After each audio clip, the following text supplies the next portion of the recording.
Hello everyone, कैसे हैं आप लोग। आज हम पढ़ेंगे सिंध का विलय। मैं हूं मिथिलेश सोलंकी, सहायक आचार्य इतिहास, राजकीय महाविद्यालय रावतभाटा।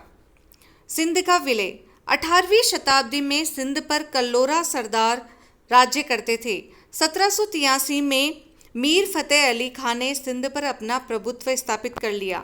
सन 1800 में मीर फतेह अली खान की मृत्यु के बाद उसके भाइयों, जिन्हें प्राय 4 यार या 4 मित्र कहा जाता था, ने सिंध को आपस में बांट लिया। अब ये सिंध के अमीर कहलाने लगे। अंग्रेजों ने 1809 में सिंध के अमीरों के साथ एक शाश्वत मित्रता की संधि की। इस संधि के द्वारा यह निश्चित किया गया कि फ्रांसीसियों को सिंध में बसने की अनुमति नहीं दी जाएगी। 1832 में विलियम बेंटिक ने कर्नल पोंटियर के माध्यम से सिंध के अमीरों को अंग्रेजों के साथ एक नई व्यापारिक संधि पर हस्ताक्षर करने के लिए बाध्य किया।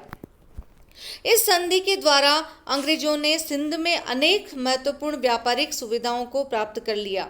इस संधि के प्रावधानों के तहत कर्नल पोंटिगर को संधि में अंग्रेजों के राजनीतिक एजेंट के रूप में नियुक्त कर दिया गया। इसी समय महाराणा रंजीत सिंह सिंध पर आक्रमण करने की योजना बना रहे थे। इस आक्रमण से रक्षा के लिए कंपनी ने सिंध के अमीरों को एक नई सहायता संधि पर हस्ताक्षर करने के लिए बाध्य किया। सिंध के अमीरों ने न चाहते हुए भी 1832 में अंग्रेजों के साथ एक नई संधि की। इस संधि के द्वारा सिंध में सहायता सेना तैनात की गई। इसके अलावा सिंध के अमीरों ने अपने सिक्कों के मध्य अपने संबंधों में कंपनी की मध्यस्थता को भी स्वीकार किया। फरवरी 1839 में सिंध के अमीरों और अंग्रेजों के मध्य एक नई संधि पर हस्ताक्षर हुए। इस संधि के अनुसार शिकारपुर और भक्कर के स्थानों पर सहायक सेना तैनात की गई। इसके बदले अमीरों को 3 लाख रुपया वार्षिक कंपनी को देने के लिए बाध्य भी किया गया।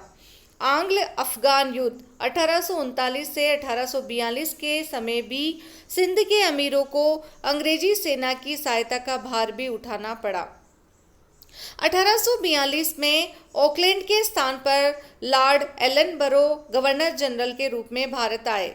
उसने मेजर आउटरन के स्थान पर चार्ल्स नेपियर को सिंध में कंपनी का रेजिडेंट नियुक्त किया। उसे पूर्ण सैनिक और असैनिक अधिकार दिए गए। उत्तरी और दक्षिणी सिंध की सेना भी उसके अधीन कर दी गई। लॉर्ड एलनबरो ने सिंध के अमीरों को एक नई संधि पर हस्ताक्षर करने के लिए बाध्य किया।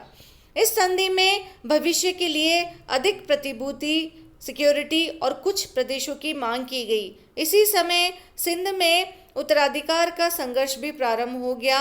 अंग्रेजों ने पुराने सरदार मीर फतेह अली खां के भाई अली मुराद का समर्थन किया, न कि मीर फतेह अली खां के पुत्रों का। यह संघर्ष शीघ्र ही आंग्ल सिंध जो युद्ध था उसमें तब्दील हो गया। अगस्त 1843 तक सिंध के समस्त भूभाग को ब्रिटिश साम्राज्य में मिला लिया गया। सिंध को ब्रिटिश साम्राज्य में मिलाने के लिए अंग्रेजों द्वारा प्रयोग किए गए साधनों की इतिहासकारों ने कटु आलोचना की है।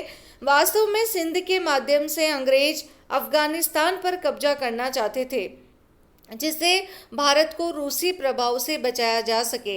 इसके अलावा सिंध की मरुभूमि का अपार सामरिक महत्व भी था। रूस और ईरान की भारत पर संभावित आक्रमण कार्रवाइयों के विरुद्ध सिंध को एक आधार के रूप में प्रयोग किया गया था। इस प्रकार भारत में धीरे धीरे अंग्रेजों का प्रभाव बढ़ता ही गया।